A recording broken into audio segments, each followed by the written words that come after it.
नमस्कार, मैं दौलत शर्मा और आप देख रहे हैं इंडिया स्पीक्स लाउडली।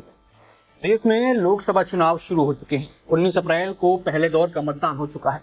लोकसभा चुनाव देश में क्रिकेट का टूर्नामेंट आईपीएल भी चल रहा है। भारत एक ऐसा देश है जहां राष्ट्र के रूप में चुनावों के साथ साथ क्रिकेट को भी उतना ही पसंद करते हैं।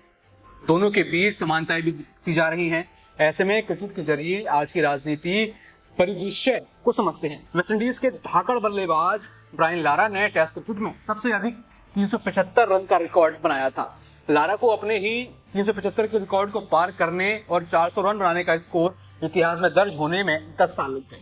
इस बार 400 पार की यह संख्या लोकसभा चुनावों में राजनीतिक चर्चा पर हावी दिख रही है। सवाल है कि क्या बीजेपी के नेतृत्व वाली एनडीए सरकार इन चुनावों में अब की बार 400 पार के अपने बहुप्रचलित लक्ष्य को हासिल करने की कोशिश करेगी या ये कोशिश की जा रही है। एनडीए सरकार के बारे में प्रधानमंत्री नरेंद्र मोदी का दावा है कि दुनिया में एकमात्र लोकप्रिय सरकार है जो एक दशक के बाद भी लोगों की पसंद बनी हुई है। अब एनडीए 400 का आंकड़ा पार कर पाएगा या नहीं, ये तो 4 जून को ही पता चलेगा। लेकिन एक बात काफी हद तक तय है कि आने वाले समय में इसका लोकप्रिय चुनावी नारे की सच्चाई में कड़ी मशक्कत दिख रही है।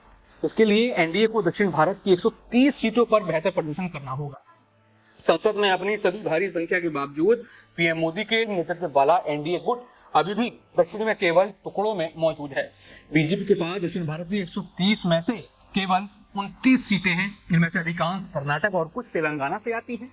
हालांकि जो बात बीजेपी के लिए एक दुर्योध चुनावी संगठन बनाती है, वे अपने राजनीतिक सक्रियता और माहौल बनाने के जरिए उन जगहों पर अपनी जमीन बनाने में निपुणता है जहां उसके पास करने के लिए बहुत गुंजाइश होती है। प्रधानमंत्री के चुनावों में पहले प्रचार अभियान का नेतृत्व किया।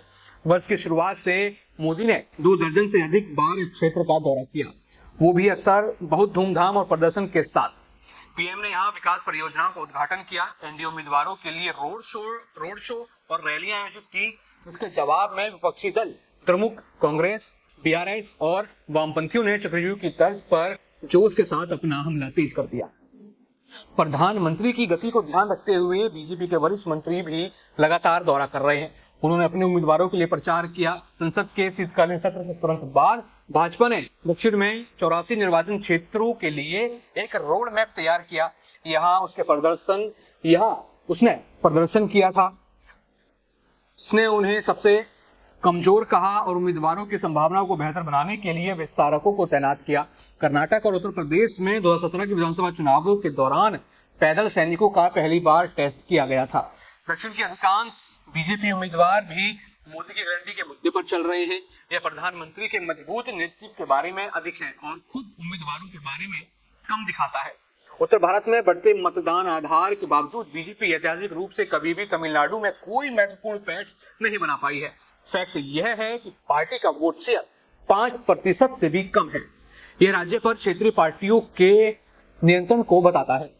यह भगवा पार्टी के सही मायनों में अखिल भारतीय पार्टी बनने के मिशन के बीच एकमात्र बाधा बनी हुई है। हालांकि बीजेपी यहाँ सीटें नहीं तो वोट शेयर में अपनी संभावनाएं बढ़ाने के लिए ठोस प्रयास करती हुई नजर आ रही है। तमिलनाडु में बीजेपी के अभियान का नेतृत्व स्वयं प्रधानमंत्री और राज्य स्तर पर अन्नामलाई के रूप में नए चेहरे ने किया है। और अगर साउथ को बीजेपी कंट्रोल कर लेती है या वहां से अधिक सीटें निकाल लेती है तो 400 पार का आंकड़ा संभव होगा, वरना ये भी एक जुमले की तरह रह जाएगा। बाकी और भी ऐसी जानकारी जानने के लिए देखते रहिए इंडिया स्पीक्स लाउडली। धन्यवाद।